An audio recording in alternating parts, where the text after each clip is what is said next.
Assalamualaikum warahmatullahi wabarakatuh. Salam dan bahagia. Saya M. Zainuri, CGP Angkatan 10 Kabupaten Probolinggo, pada hari ini 5 Juni 2024 akan memaparkan aksi nyata modul 1.4 tentang diseminasi budaya positif, di mana aksi nyata saya kali ini dilatar belakangi oleh belum menyeluruhnya pemahaman warga sekolah, terutama guru, tentang penerapan konsep-konsep inti budaya positif di sekolah, seperti disiplin positif, motivasi perilaku manusia, posisi kontrol guru, pembuatan keyakinan kelas, dan penerapan segitiga restitusi. Diharapkan jika seluruh konsep inti tersebut dipahami oleh seluruh warga sekolah, maka akan terbangun budaya positif di sekolah. Berikutnya, tujuan aksi nyata diharapkan yang pertama, meningkatkan pengetahuan dan pemahaman tentang budaya positif. 2. Pembiasaan penerapan budaya positif untuk membentuk karakter murid. Selanjutnya, langkah pertama yang saya lakukan dalam aksi nyata diseminasi budaya positif yaitu berkoordinasi dengan kepala sekolah. Kemudian, langkah kedua, saya berkoordinasi dengan rekan guru, yang dilanjutkan dengan paparan diseminasi budaya positif. Berikut adalah paparannya. Assalamualaikum warahmatullahi wabarakatuh.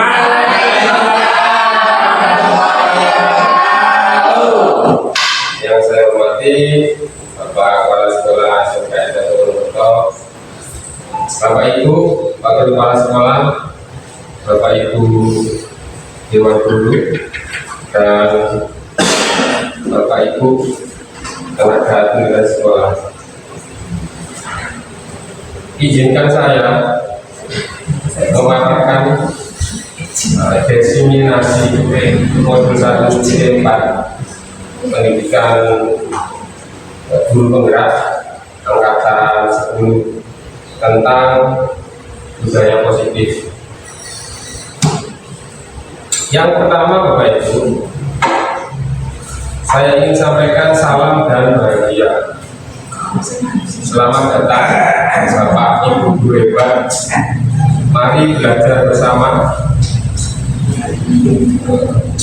Saya tidak lebih pintar dari Bapak Ibu. Saya juga tidak ada niatan untuk menggurui Bapak Ibu. Mari berkolaborasi, saling mendukung demi terciptanya budaya positif di SMKN Kabupaten Kota yang kita cintai. Berikutnya Bapak Ibu, kita es briefing dulu ya. Silakan Bapak Ibu berdiri. Siap Bapak Ibu? 3, 2, 1, mulai.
Jadi untuk budaya positif, nanti itu ada yang pertama perubahan paradigma, kemudian yang kedua disiplin positif dan nilai-nilai kebajikan universal. Yang ketiga itu teori motivasi, hukuman dan penghargaan.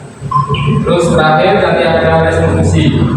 Nah, di restitusi nanti menjenengan beberapa pertama keyakinan kelas, kemudian kebutuhan dasar manusia, yang ketiga posisi kontrol guru, sama nanti segitiga restitusi. Nah, kita yang pertama tentang perubahan paradigma. Kita awali dari kegiatan kepala tangan. Jadi ada dua orang, saya namai si A dan si B. Si B itu mengatakan benda sesuatu yang sangat berharga untuk si A. Ya. Nah, si B ini kebetulan laki-laki Bapak Ibu, kemudian si A ini perempuan. Nah, si B itu menggenggam benda atau sesuatu tersebut dengan segala daya.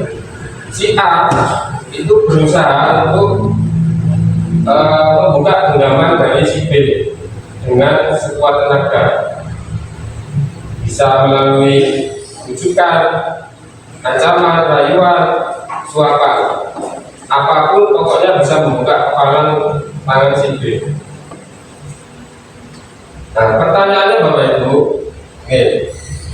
dalam kegiatan ini sesungguhnya siapa yang memegang kendali atau kontrol untuk membuka atau menutup kepalan tangan dari si B? Siapa Bapak Ibu? Apakah si B sendiri atau si A? Si B sendiri. Si B sendiri. Ya. Jadi si B itu Bu, Pak B, ketika dia ada perlakuan bujukan, ancaman, rayuan maupun yang lain, itu terjadi respon ya, terhadap rayuan dan bujukannya tadi. Kemudian ada juga kontrol diri, apakah dia ingin membuka atau ingin menutup Bapak Ibu. Nah, sebetulnya kegiatan ini itu sudah diteliti oleh yang namanya Dr. William Glasser Bapak Ibu. Nah, dia sudah meneliti itu, dia menyimpulkan bahwasanya Anda tidak bisa mengontrol orang lain, hanya Anda yang bisa mengontrol diri Anda. Kemudian yang kedua, semua perilaku itu mempunyai tujuan, kayak membujuk, merayu, kemudian menggoda, itu semuanya punya tujuan. Dalam kasus tadi itu untuk membuka kepala tangan. Kemudian kebutuhan satu dengan yang lain itu berbeda. Kadang-kadang saya dengan sampean itu. Terus berikutnya kita berusaha memahami pandangan orang lain tentang setiap orang yang memiliki gambaran yang berbeda. Jadi orang tadi itu ingin buka, ingin tutup, kita harus pahami Bapak Ibu. Terus model berpikir menang-menang, ini maksudnya pihak-pihak yang berinteraksi itu saling diuntungkan Bapak Ibu. Jadi tidak ada yang dirugikan. Berikutnya kolaborasi dan konsensus itu kesepakatan bersama. Nah, itu menciptakan pilihan-pilihan baru. Nah, ini Bapak Ibu. Nah, tadi ada respon, kemudian ada kontrol. Kalau dibuat tabel seperti ini Bapak Ibu. Di baris nomor 3 untuk teknik kontrolnya hanya Anda yang bisa mengontrol diri Anda. Kemudian yang stimulus responnya orang lain bisa mengontrol Anda. Terus yang baris keempat, Anda tidak bisa mengontrol orang lain. Saya bisa mengontrol orang lain. Ya, baris kedua, semua perilaku memiliki tujuan. Untuk responnya perilaku buruk dilihat sebagai suatu kesalahan. Apa yang bisa kita lakukan dari ini? Artinya kita koreksikan dengan murid kita Bapak Ibu ya. Jadi murid mau menerima pelajaran dari kita itu kalau dia membuka dirinya untuk menerima. Kalau tidak ya tidak Bapak Ibu. Nah, inilah yang menjadi rujukan kenapa dulunya pembelajaran itu berpusat pada guru, sekarang berpusat pada murid. Ya, karena hanya murid itu yang bisa mengontrol dirinya, orang lain tidak bisa. Dalam hal ini guru. Oke. Nah, kemudian berlanjut ada miskonsensi Bapak Ibu ketika di perjalanan di lapangan. Konsensinya itu ada 4. Yang pertama, nah, ilusi guru mengontrol murid. Ya. Jadi ilusi itu kita artikan kelihatannya guru mengontrol murid. Maksudnya apa? Ketika guru memberikan begini, silakan jangan bicara ketika ibu memberikan arahan. Murid itu dia punya kebutuhan loh itu, kebutuhan dasarnya. Ketika dia tidak sama kebutuhan dasarnya, bisa mengelapi karena guru itu sebagai kontrol di situ, maka secara otomatis kebutuhan dasar murid itu mengikuti gurunya. Nah, padahal itu tidak Bapak Ibu. Ini ya akan bertahan pendek, tidak bertahan lama. Ketika murid itu lulus karena tidak atas kemauannya sendiri, akan mudah-mudah Bapak Ibu. Maksudnya ilmu-ilmu atau karakter-karakter yang kita biasakan itu tidak akan biasa dipakai di kehidupan masyarakat. Nah, termasuk yang ilusi bahwa semua pengakuan positif atau tidak bermanfaat, ilusi baik kritik dan membuat orang merasa bersalah dan tertuangkan karakter, ilusi bahwa orang dewasa memiliki hak untuk memaksa. Nah, itu semua hubungannya dengan ini kalau itu pemenuhan kebutuhan dasar murid. Jadi ini begini juga murid. Misalnya saya punya bakso gitu, yang menurut saya enak, menurut saya sebagai guru gitu, saya punya bakso enak. Jadi ilmu itu sudah.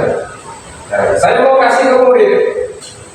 Nah, kalau murid pada dasarnya dia itu tidak selera, tidak mau makan, entah kenapa, tidak mau makan sudah, maka ilmu yang akan saya sampaikan itu tidak akan diterima, tidak bermanfaat. Nah, itulah.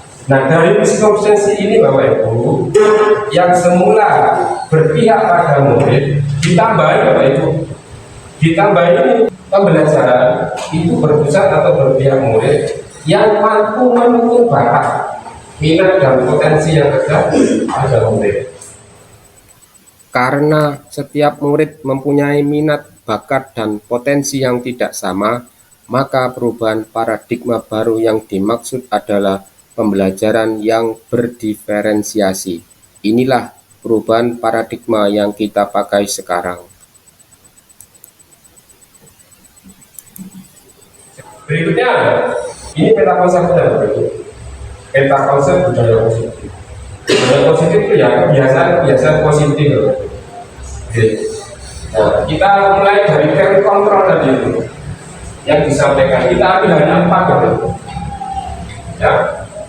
Nah, nanti untuk yang poin Anda tidak bisa mengontrol orang lain, hanya Anda yang bisa mengontrol diri sendiri, ya, itu nanti dihubungkan dengan teorinya ini Bapak Ibu, Socrates sama Plato. Nah, di situ Socrates juga ada kontrol diri.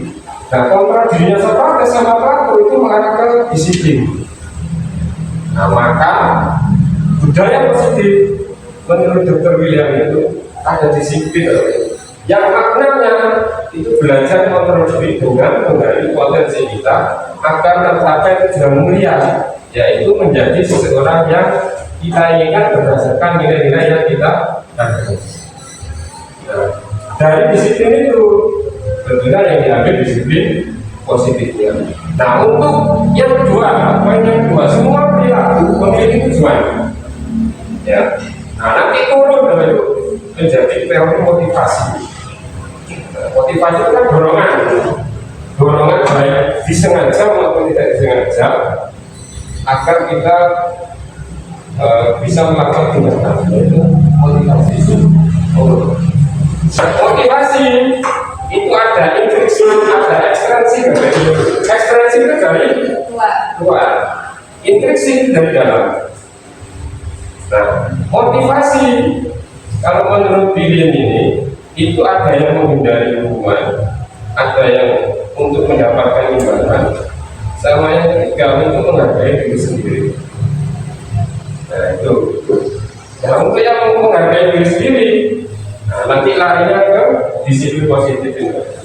Nah kemudian yang ketiga, model berpikir menambahkan itu kolaborasi dengan itu nanti turun ke 5 posisi kontrol. Ada sebagai penghukum, ada sebagai pembatasan bersalah, kemudian ada teman, ada pemantau, kemudian manajer, ya. Nanti turun ke segitiga restitusi, ya, namanya segitiga. Berarti ada tiga apa? 3 tahapan. Ya. Yang pertama itu menstabilkan identitas, kemudian validasi kebutuhan atau validasi tindakan yang salah. Yang ketiga itu menanyakan keyakinan. Nah, untuk yang terakhir, poin yang terakhir dari Berwilliam Spencer itu tentang ini, realitas atau kebenaran kita berbeda. Kita berusaha memahami pandangan orang lain tentang dunia. Setiap orang memiliki gambaran berbeda. Nah, nanti ada kata kebutuhan begitu. Nanti ada kebutuhan dasar manusia. Kalau menurut beliau itu ada 5. Jadi, yang pertama kita hidup, penguasaan, kasih sayang dan diterima, kemudian kesenangan sama kebebasan. Ya, mari kita bahas satu-satu. Berikutnya saya lanjutkan disiplin positif dan nilai-nilai kebajikan universal. Pembahasan pertama. Tadi di peta sudah ada makna disiplinnya. Kemudian, nah ini yang bawah ya. Dalam budaya kita, makna kata disiplin itu digunakan sebagai sesuatu yang dilakukan seorang orang lain untuk mendapatkan kepatuhan. Kita cenderung mengkata disiplin dengan ketidaknyamanan. Benar nggak Bapak Ibu? Nah, betul. Iya. Nanti kepatuhan itu kalau yang patuh dapat reward atau penghargaan, terus yang tidak patuh dapat hukuman itu. Nah, berikutnya, kalau tadi disiplin, sekarang disiplin positifnya. Tinggal nambahin perilaku yang positif dan berusaha untuk memahami penyebab dari perilaku yang tidak diinginkan. Berikutnya, di sini ada nilai kebajikan universal. Apa itu nilai kebajikan? Teks. Nilai kebajikan itu nilai-nilai yang sifatnya positif, yang merupakan tujuan mulia yang ingin dicapai setiap individu. Nilai itu bersifat universal, lintas bahasa, suku, bangsa, agama maupun latar belakang.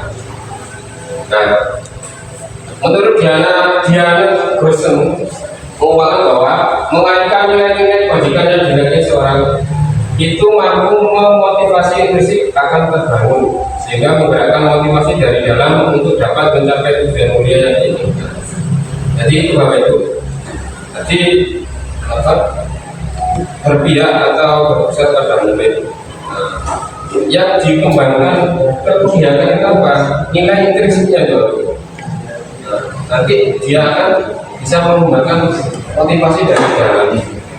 Berikutnya, nah ini Bapak Ibu, nilai-nilai kebajikan.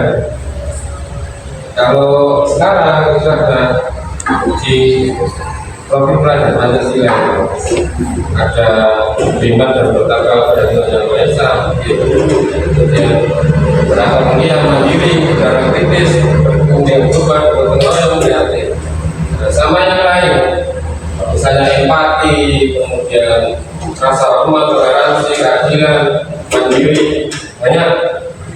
Nah ini nilai-nilai kebajikan. Nah ini akan berusaha untuk dimunculkan di next. Nah, SPP lagi. Kita SPP. Siapa yang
tapi itu dijawab di dalam hati saja Bapak Ibu. Nanti akan terjawab seiring dengan saya menjelaskan. Yang pertama, apakah hukuman dapat mendisiplinkan anak? Pemberian hukuman dengan hal positif seperti membaca atau membersihkan halaman sekolah dapat meningkatkan disiplin anak. Yang ketiga, apakah memberi penghargaan dapat meningkatkan motivasi belajar anak? Setuju atau tidak? Cukup dijawab ya. Nah, seperti bahasan barusan Bapak, untuk disiplin itu kan cenderung ke kepatuhan ya. Nah, seperti kita tahu ini ada kepatuhan, nanti ranahnya ke hukuman dan penghargaan. Sebelumnya kita bahas motivasi perilaku manusia ya. Ini yang pertama, eksternal itu bisa untuk menghindari hukuman, kemudian eksternal itu juga karena untuk mendapat imbalan atau penghargaan. Itu yang internal itu untuk menghargai diri sendiri. Nah, ini tujuan disiplin positifnya, menghargai diri sendiri. Next. Nah, ini perbedaan hukuman dan konsekuensi. Pada baris pertama, untuk hukuman sesuatu yang menyakitkan harus terjadi. Nah, kalau konsekuensi itu sesuatu yang terjadi. Nah, kemudian hukuman membuat anak sakit untuk jangka waktu yang pendek. Kalau konsekuensi itu membuat anak merasa tidak nyaman dalam jangka waktu pendek. Itu ya. Dan lain sebagainya. Sampai dengan marah, merasa bersalah, dipermalukan, merasa tak dihargai itu hukuman. Kemudian konsekuensi kehilangan hak, dibuat tidak nyaman, diasingkan untuk sementara. Nah ini. Untuk selanjutnya, Bapak Ibu saya minta menjawab pertanyaan ini. Ada aturan atau kesepakatan bersama. Itu termasuk konsekuensi apa hukuman. Next. Nah, yang pertama, mencatat 100 kali dalam buku kalimat saya tidak akan terlambat lagi karena saya tidak akan terlambat lagi terlambat ke sekolah. Mencatat 100 kali di buku. Hukuman atau konsekuensi itu? Hukuman. Apakah itu menyakiti siswa? Hukuman ya? Oke, kita tetapkan jawabannya. Benar. Yang kedua, lari mengelilingi lapangan basket 2 kali karena terlambat hadir. Hukuman ya? Kita contohkan. Ya, sakit. Yang ketiga, murid diminta untuk push up 15 kali. Yang keempat, menggantikan kertas tugas teman yang telah dicoret-coret.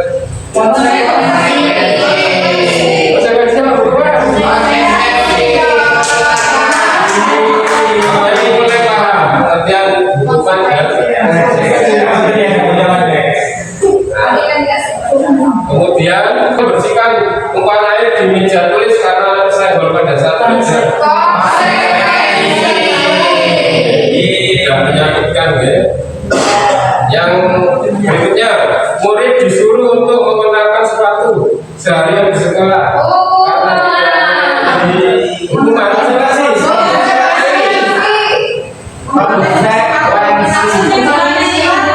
Murid disuruh untuk mengenakan sepatu seharian di sekolah karena dia mengenakan sepatu hitam.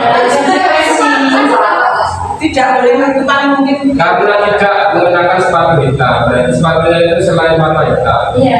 Makanya dia disuruh untuk mengenakan sepatu seharian di sekolah. kalau tidak menggunakan sekolah kalau di sekolah untuk sandaran Pak.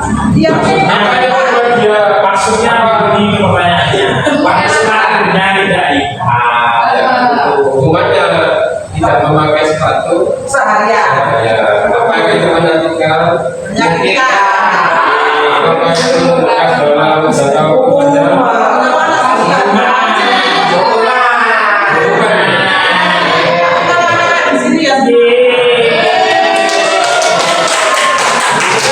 Nah, terakhir ini, lari itu yang banget basket 2 kali karena terlambat 10 menit untuk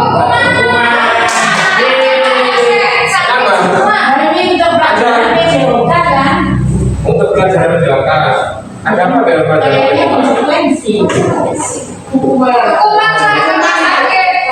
Sakit ya? Yang menyakitkan itu. Pelajaran PJOK. Konsekuensi namanya pelajaran olahraga. Jadi ini bagaimana? Konsekuensi Pertama, karena belajar secara ketat. Kemudian alasan yang kedua, kalau kita lihat hukumannya itu match dengan pelajaran olahraga. Apa itu? Lari. Nah, kalau dia dari situ sebelumnya itu sudah ada aturan kesepakatan. Oke. Nah, di dalam mapel fondasi dengan juga itu. Nah, ketika dia terlambat hadir, maka dia harus menerima konsekuensi. Oke. Itu ya Bapak Ibu. Nah, jadi intinya begini Bapak Ibu. Karena hukuman tadi apa indikatornya jelek-jelek ya, nanti hukuman itu tidak boleh diberlakukan ke murid. Ya, bolehnya itu hanya Konsekuensi. Selanjutnya, sekarang penghargaan itu boleh atau tidak? Boleh diberi penghargaan. Tidak boleh karena melakukan kreativitas. Tidak boleh karena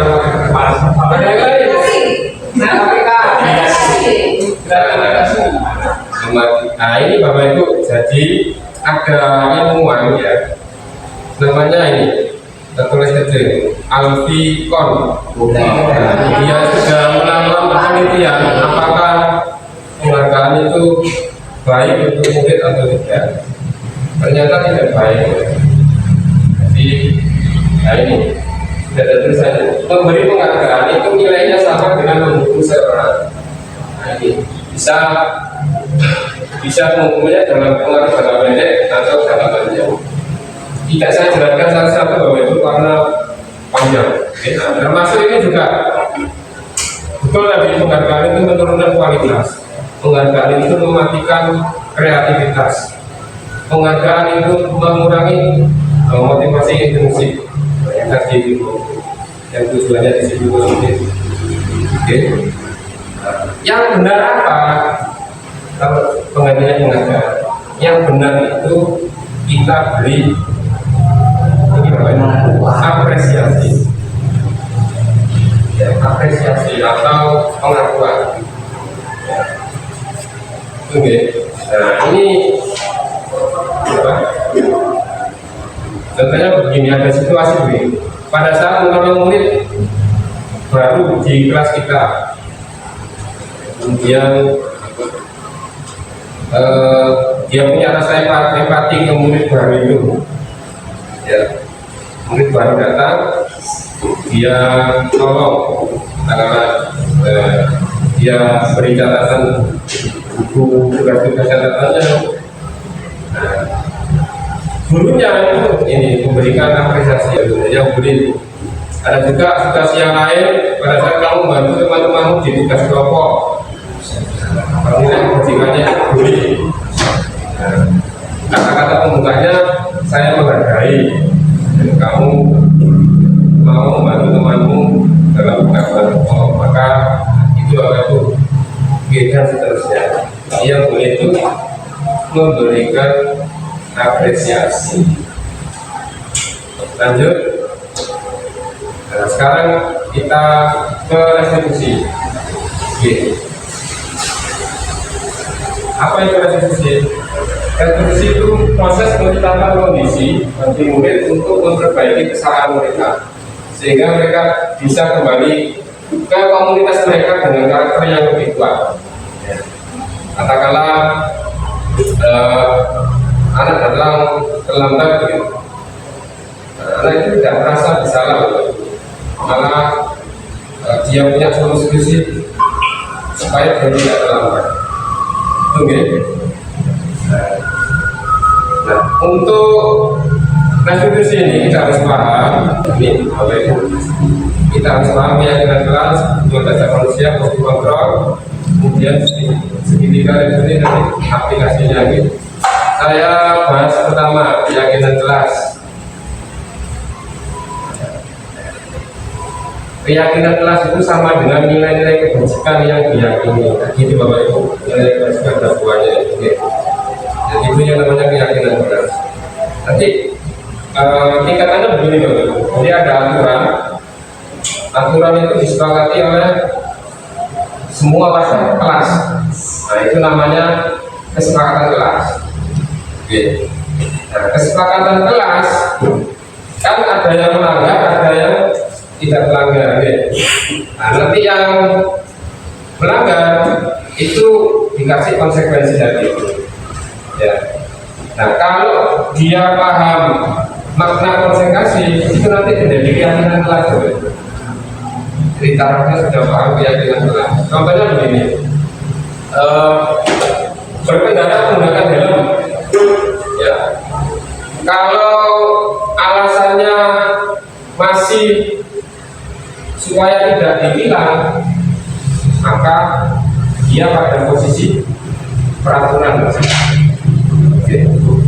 Tapi kalau dia menggunakan helm itu karena untuk keselamatan, untuk apa lagi? Katakanlah kesehatan. Nah, dia pada sederhana keyakinan. Jadi ada nilai kebajikan yang ditanam di situ. Itu nggih. Seseorang akan bergerak dan bersemangat untuk menjalankan keyakinan daripada hanya sekedar mengikuti serangkaian peraturan tertulis tanpa makna. Jadi kalau yakin, orang kan terdorong. Lanjut. Nah ini ada peraturan. Nah itu kesepakatan kelas gue.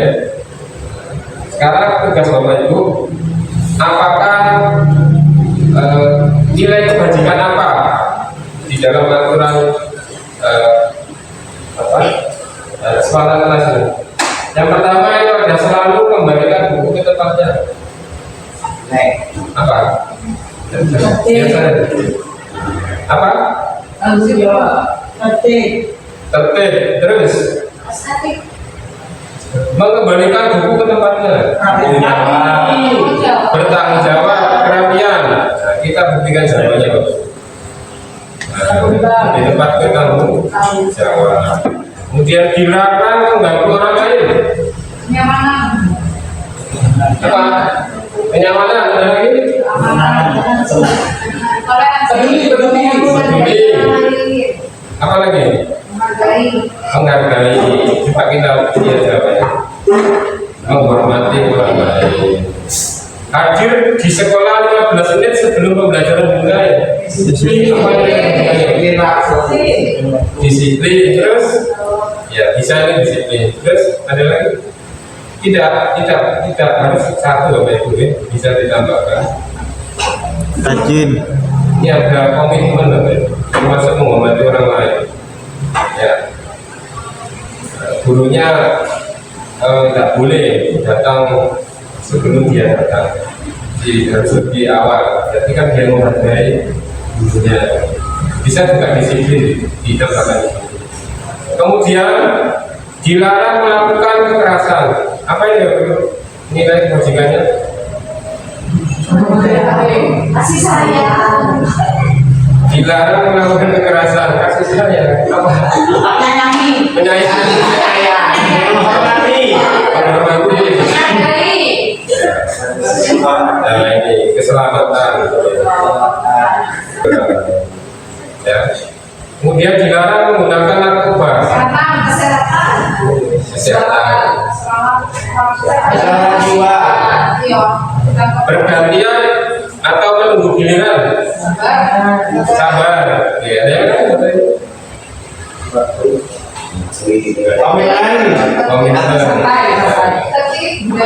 menghormati orang lain, bergantian atau menggiliran dan berbuat orang lain. Oke. Kemudian gunakan masker, kesehatan, dan juga keselamatan. Terakhir, jangan berlari di kelas keselamatan bisa ditambahkan nanti yaitu keamanan ya. Ini tentang keyakinan kelas. Ya. Oke, dan sekarang Bapak Ibu kita diskusi ya, dengan buat kesepakatan. Saya atau dengan murid ya. Saya bayangkan dengan murid buat peraturan ini, peraturan atau kesepakatan kelas apa yang ingin sampai harapkan ya. Itu nanti kita bahas nilai kebajikannya apa. Untuk membuat keyakinan kelas ini Pak Bu, penting nih Pak. Yang pertama, karena kita kelas, saya membuka ruang diskusi dulu, pendapat. Setiap murid akan berpendapat. Saya pengen ini. Kemudian yang kedua, pendapat itu bisa ditulis di kertas kayak ini, untuk ini ya. Kemudian nanti ditempel ya.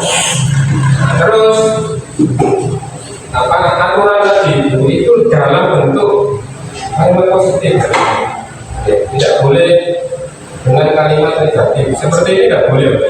Yang contohnya tadi dilarang, tapi kalimat negatif tidak boleh ya. Dilarang, tidak boleh. Terus apalagi yang tidak boleh ya, contohnya ini Bapak Ibu, siswa tidak boleh datang terlambat, tidak boleh, itu negatifnya. Nah, positifnya gimana? Siswa diharapkan datang terlambat. Ada juga tidak boleh mencontek saat ujian, tidak boleh. Siswa mengerjakan Ya, mengerjakan ujian dan jujur dan lagi. berarti kalimatnya itu harapan ya Pak? Iya. Harapan. Oke. Nah, kemudian setelah itu aturan dan kesepakatan sudah terkumpul. Nah, setelah itu dari kesepakatan tadi itu yang usulan murid itu kita cari nilai kebajikannya ya apa. Oke. Nanti dalam satu kelas itu minimal 3 Pak, sampai dengan 7 nilai kebajikan. Ini daripada ada yang orang benar saya itu tidak boleh, banyak sekali. Kenapa? Biar murid itu mudah melakukannya. Ketika dia ada pelanggaran, nilai kebajikan apa yang kamu pelanggar? Nah, makanya saya sampaikan tadi, ketika ada kesepakatan kelas 1 gitu, dia kan nilai kebajikannya banyak. Ya. Nah, nanti ada satu lagi nilai kebajikan banyak. Mesti ada yang sama itu, sehingga bisa dirangkum hanya ya maksimal 7 lah. Ya. Nah, berikutnya setelah disepakati keyakinan-keyakinan itu kemudian disetujui oleh semua murid. Dengan cara apa kita tangani? Termasuk wali kelasnya atau guru mamanya nanti itu dia menandatangani. Ya. Baru ditempel keyakinan-keyakinan itu dalam jumlah kelas atau dibuatkan banner begitu terus dipasang. Oke. Nah, ini cara membuat keyakinan kelas. Nah, sekarang mari kita praktekkan Bapak Ibu. Bapak Ibu cari satu aturan ya yang ingin Bapak Ibu terapkan ke muridnya. Ya. Nanti kita bahas nilai-nilai apa yang ada di aturan atau kesepakatan. Siap ya? Siap. Ya. Saya bagikan.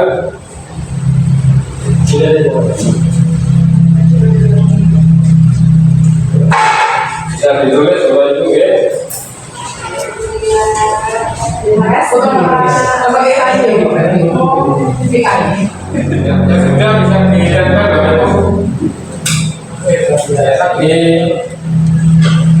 katakannya ya.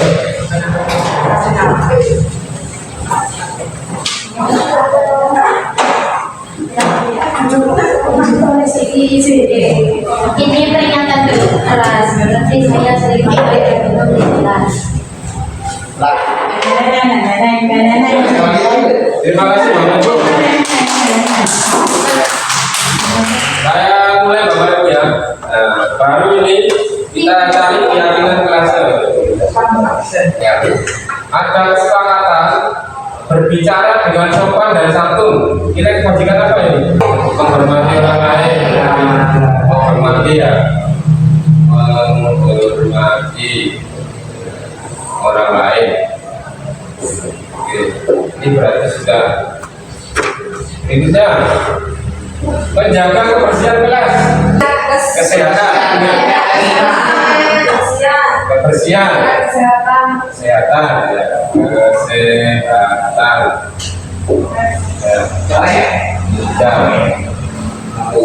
Berikutnya, izin ke toilet satu persatu. Menghargai. Ya, sama ya dalam berarti. Oke, berarti ini sama ada yang lain. Izin ke toilet satu persatu. Ya. Oke, kemudian bertanggung jawab atas kewajiban kelas.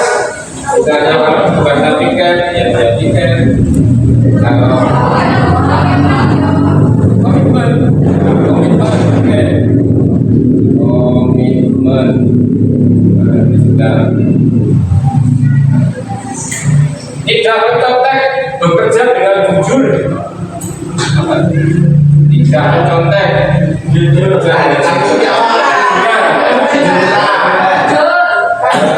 kejujuran. Oke, lanjut. Sudah. Berikutnya, berpakaian rapi.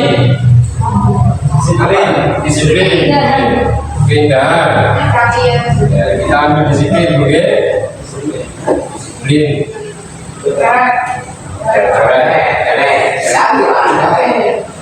Kemudian saling menghargai sesama teman. Ya, maksud ini kayaknya ya.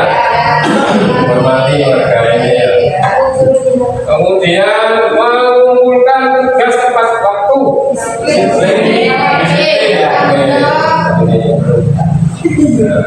Kemudian tidak makan dan minum di kelas.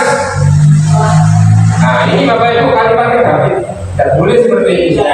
Ya, harus dirubah menjadi makan dan minum di luar kelas. Ini positif tidak? Makan dan minum di luar kelas. Pokoknya ini kalian itu biasanya kata-kata dilarang, tidak boleh. Jangan, tidak bagus. Pokoknya tidak itu. Ya, ini makan dan minum di luar kelas. Apa?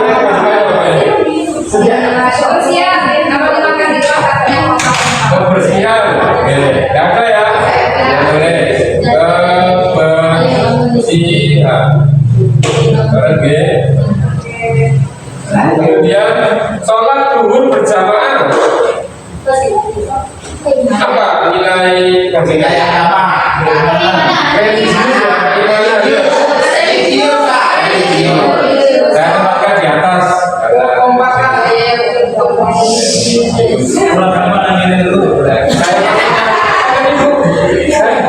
Masuk religius ya? Bukan ibadah Ini masuk religius ya? Kemudian, nah ini sudah tinggal terakhir menjaga kekompakan kelas. Ini apa? Saling menghormati ya. Bisa ini, bisa apa? Disiplin juga ya. bisa komitmen. Bisa ya. Ini sudah ya. Sudah semua. Nah ada 7 nilai kebajikan. Ini nanti yang akan menjadi keyakinan kelas. Nah, caranya seperti itu.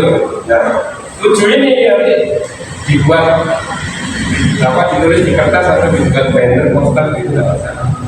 Nah, nanti ditulis sih Bapak Ibu keyakinan kelas.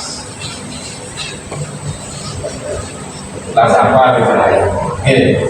Nah, baru nanti apa? Oke. Tulis sini religius. Satu. Religi.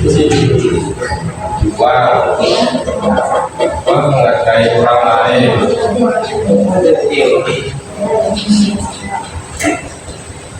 Yang ketiga, kesehatan. Keempat, komitmen. Yang kelima, kejujuran. 6, disiplin. 7, kebersihan. Nah, setelah ini diginikan harus ada tanda-tandanya, Pak. Makanya apa? Kalau mau dibuat poster nggak masalah, bisa ditempelkan tanda tangan, kita buat digital untuk nggak usah nggak apa-apa, kita hanya mengarsip diskusi pada saat membuat keyakinan saja. Gimana Ibu ya? Nah, termasuk wali kelasnya juga nanti tanda tangan, Pak. Jadi saya katakan sebagai wali kelasnya juga kan sampai katakan sebagai muridnya juga harus tanda tangan semua. Oke, saya wakilkan juga. Tanda tangan semua satu.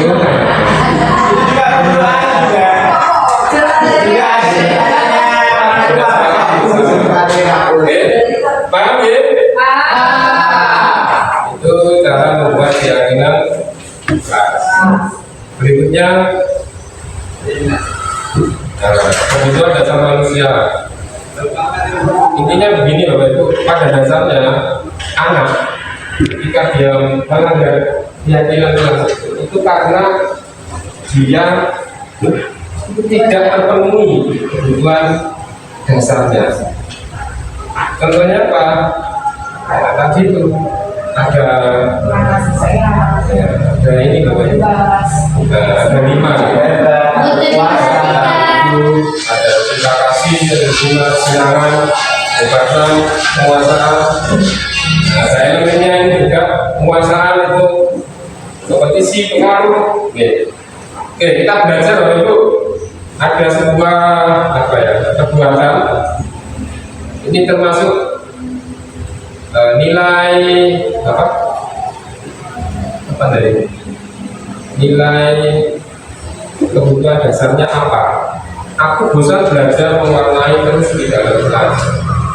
Kebebasan, kesenangan, dicintai, kebebasan. Karena kita pilih, tidak harus mewarnai di dalam kelas. Ya. Ada yang lain jawabannya? Kesenangan. Kesenangan. Oke, kita cross check. Jawabannya benar adalah kebebasan. Aku belajar mewarnai terus. Aku bosan belajar. Jadi kebutuhan dasarnya itu pengen. Yang kedua, aku senang main kejar-kejaran dengan ibu guru. Kesenangan. Ada yang lain? Yang enggak kesenangan. Nggak ada ya? Oke, lanjut. Jawabannya adalah berikutnya, ibu kejar aku karena ibu guru saya aku. Kasih sayang saya.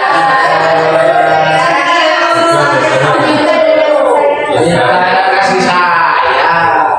Berikutnya ini, aku hebatkan bisa penguasaan. Ada yang lain? Pengakuan. Tuh, jawabannya penguasaan. Oke. Jadi ada 5 kebutuhan dasar bagi kami. Kurang satu. Bertahan hidup. Bertahan hidup satu. Bertahan hidup itu kan Ya.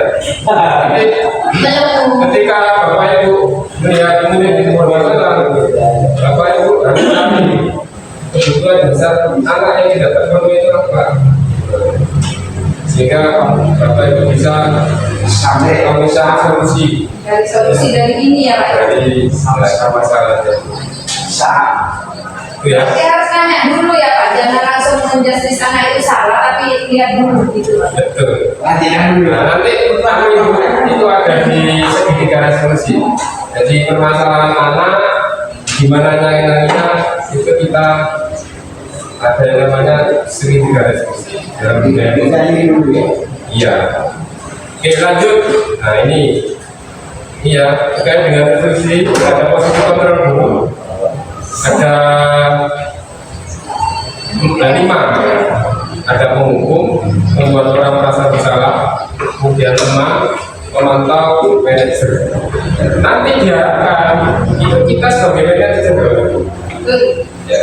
Jadi ini beberapa konsep seperti ini ada karena sudah ada penelitian Bapak Ibu.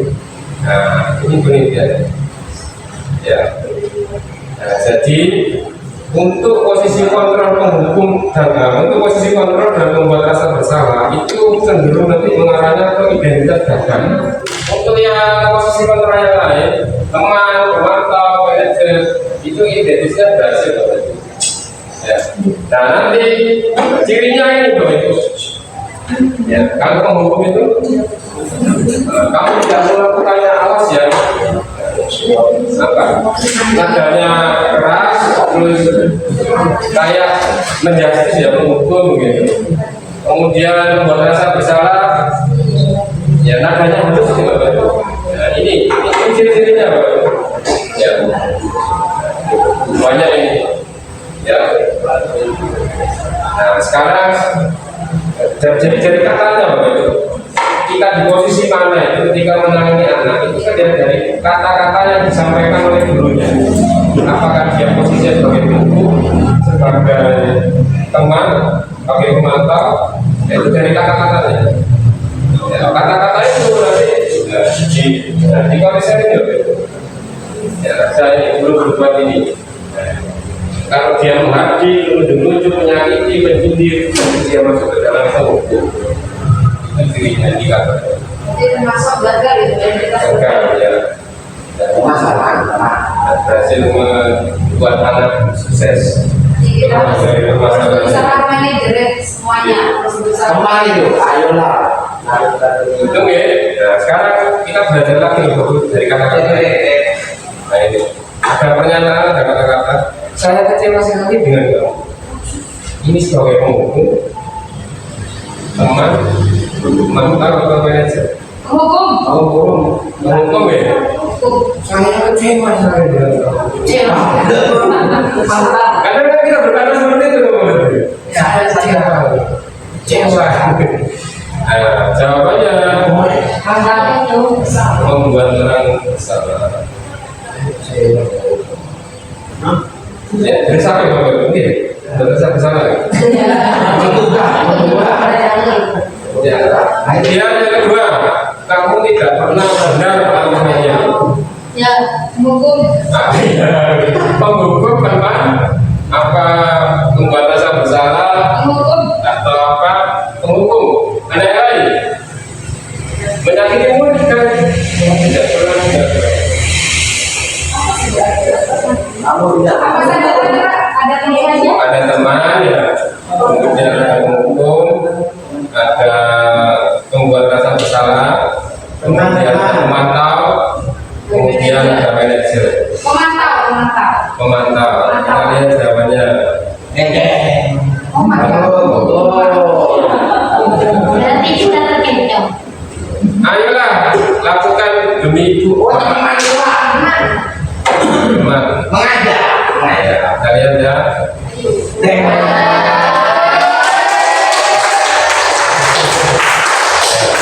Kalau masih bingung nanti bisa share materinya. Bisa dipelajari ya. Jadi ketika Pak Abu itu nangani siswa tahu dia. Kalau teman berarti ya berhasil tapi tidak tepat itu. Harus manajer nanti ya. Ya nanti posisi manajer kayak apa? Ada di video terakhir. Anda bisa. Kemudian, nah ini apakah kamu mau mendapatkan stiker bintang hari ini? Ini, bagaimana kamu bisa menyelesaikan masalah ini? Manajer Pak.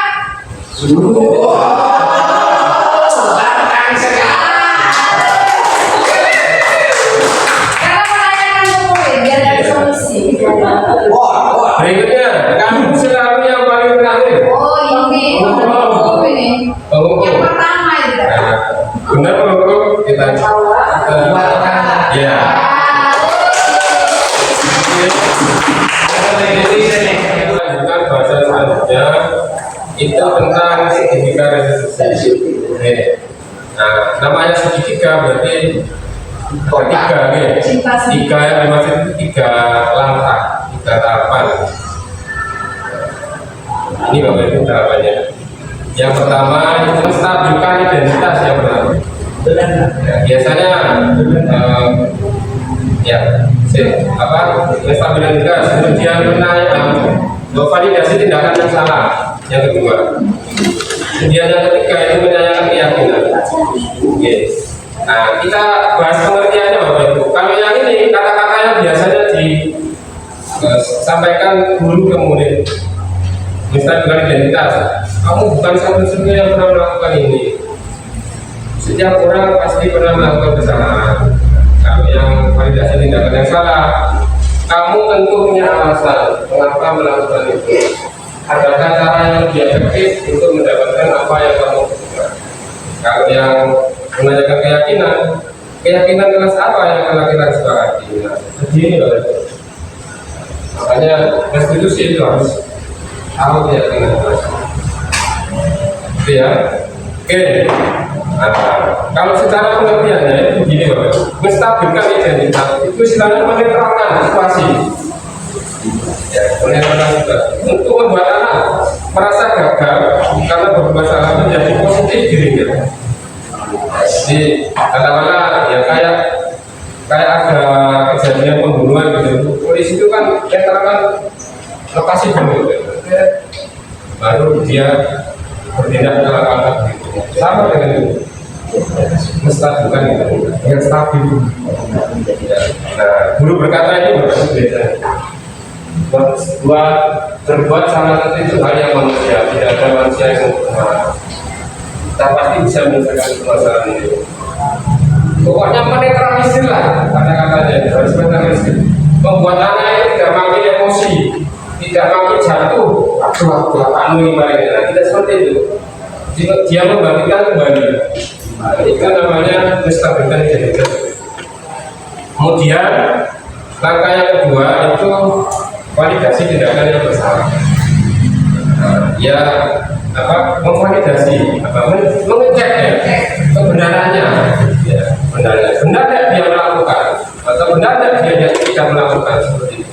Nah, kata-katanya bisa seperti ini. Kamu bisa saja kan melakukan hal yang buruk, tapi kamu tidak melakukannya. Kamu pasti punya alasan mengapa melakukannya. Ya. Apa yang penting bagi kamu? Kamu boleh tetap berusaha menjaga sikap itu, tapi tambahkan sikap yang lain. Sampai apakah kamu bisa melakukan dengan lebih baik besok lagi. Ini yang kedua. Kemudian yang ketiga, nah ini menanyakan keyakinan. Ya, menghubungkan dengan keyakinan kelas yang sudah dibentuk itu.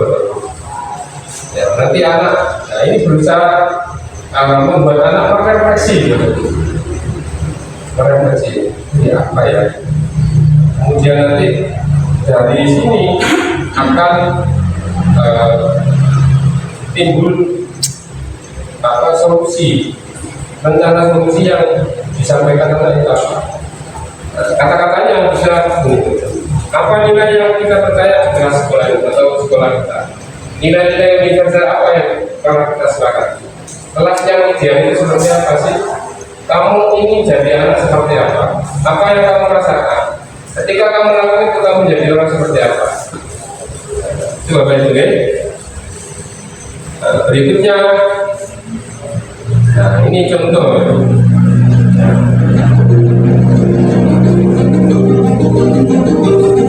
Ada masuk keterlambatan.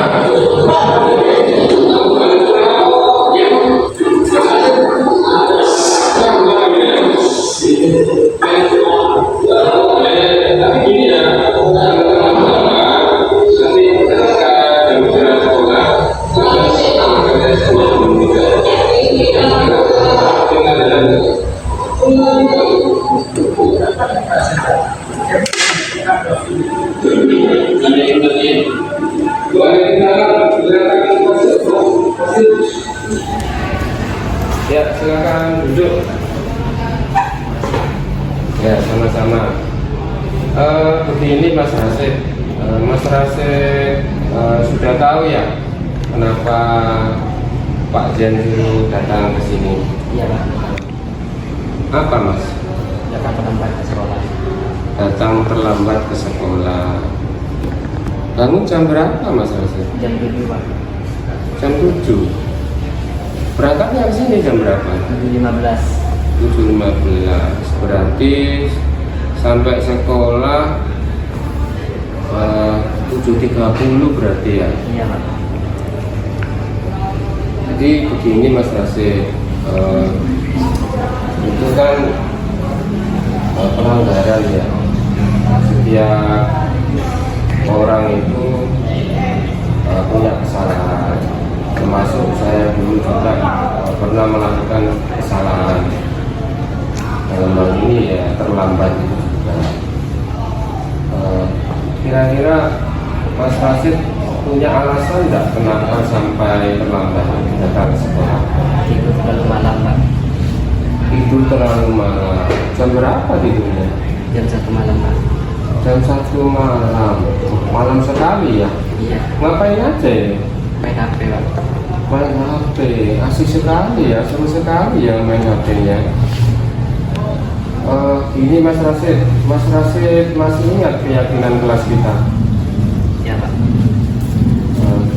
Untuk pelanggaran datang terlambat ini melanggar keyakinan kelas yang mana ya? Berarti Mas Rasid sudah paham betul tentang keyakinan kelas kita. Mas Rasid punya solusi enggak tentang masalah terlambat ini? Punya Pak. Apa itu? Yang pertama saya minta maaf Pak Zen karena saya sudah datang terlambat ke sekolah. Ya, saya maafkan Mas. Mulia sekali. Saya apresiasi sekali solusi dari Mas Rasid. Ada yang lain? Yang kedua, saya tidak akan tidur terlalu malam lagi dan saya tidak akan datang terlambat lagi ke sekolah. Tidak akan tidur terlalu malam lagi dan tidak akan terlambat lagi datang ke sekolah. Mulai kapan Mas Rasid akan melakukan itu? Sekarang Pak. Mulai hari ini ya. Ya, terima kasih Mas Rasid. Saya pegang janjinya Mas Rasid untuk tidur tidak terlalu larut malam dan datang ke sekolah tepat waktu. Saya akan kontrol dari sini apakah Mas Rasid benar-benar menjalankan hal itu. Sebelumnya terima kasih Mas Rasid sudah mau datang ke sini. Ini masih ada waktu beberapa menit untuk istirahat. Silakan boleh melanjutkan istirahatnya. Siap Pak, makasih Pak. Ya, sama-sama Mas Rasid. Silakan. Assalamualaikum warahmatullahi wabarakatuh. Waalaikumsalam warahmatullahi wabarakatuh. Nah, ini penerapan segitiga restitusi ya, tadi katakan tadi. Nah, sekarang yang mendekati terakhir, kesimpulannya Mas. Di dalam sekolah itu komponen yang paling kecil di kelas itu ada yang namanya kesepakatan kelas. Ya, itu aturannya sudah disepakati oleh warga kelas. Kemudian nanti muncul dari itu muncul keyakinan kelas. Lalu akan terbentuk lingkungan yang positif. Kalau ada lingkungan positif, budaya positif lagi. Itu ada pertanyaan dari sini? Saya juga kesempatan tanya. Monggo. Boleh bertanya ya Pak Zen? Silakan Bu Lydia. Baik Pak Zen, terima kasih atas waktunya. Yang saya tanyakan di sini, tadi Bapak memaparkan tentang manajerial Pak ya, manajer, maksudnya manajer. Kalau kita sudah melakukan tahapan manajer, tapi anak-anak itu masih melakukan kesalahan, itu bagaimana Pak? Maksudnya kesalahan itu masih terulang, apakah manajer lagi atau ke teman-teman? Seperti itu Pak. Terima kasih Bapak. Ya, terima kasih Bu Lydia. Bagus sekali pertanyaannya. Jadi begini, seperti di tabel ini. di posisi kontrol gitu. Ketika anak-anak melakukan pelanggaran yang sama, itu tetap kita proses gitu. Prosesnya gimana? Ya seketika restitusi lagi.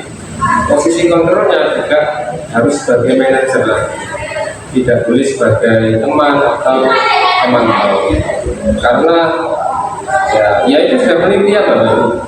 Ini sudah diteliti, sudah ada penelitian. Ketika kita menggunakan posisi manajer itu, nanti identitasnya itu identitas berhasil. Monggo sabar-sabarnya jangan untuk mengarahkan anak. Oke? Ya itu. Ada yang lain Bapak Ibu?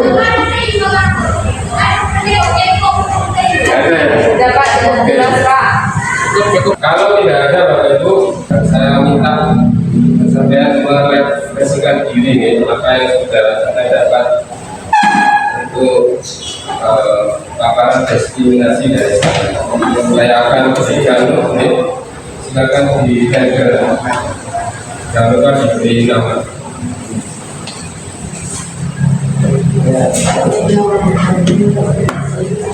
Untuk pertanyaan-pertanyaan refleksinya itu ada di slide Bapak Ibu.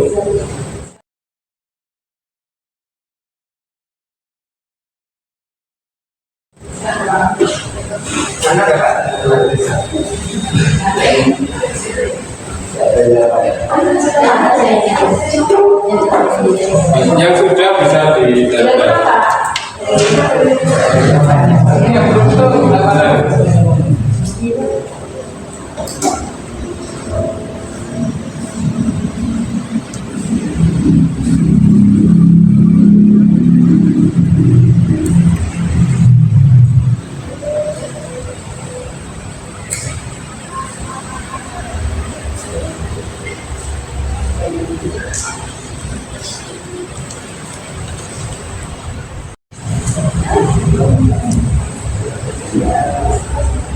Iya, satu bisa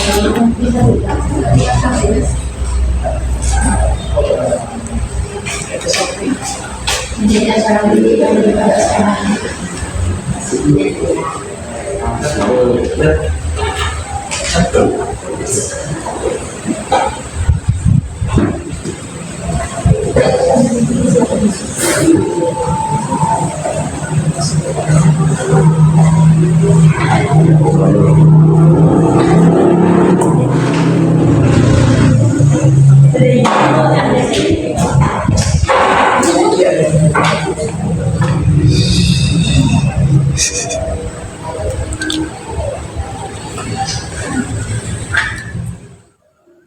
Perkenalkan, nama saya Puji Astuti, guru sejarah.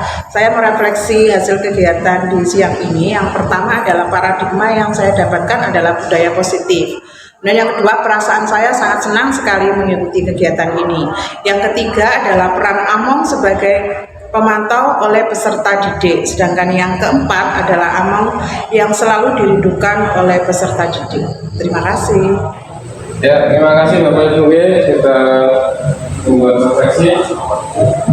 Ini ingin menandakan berakhirnya sesi diskriminasi yang saya lakukan.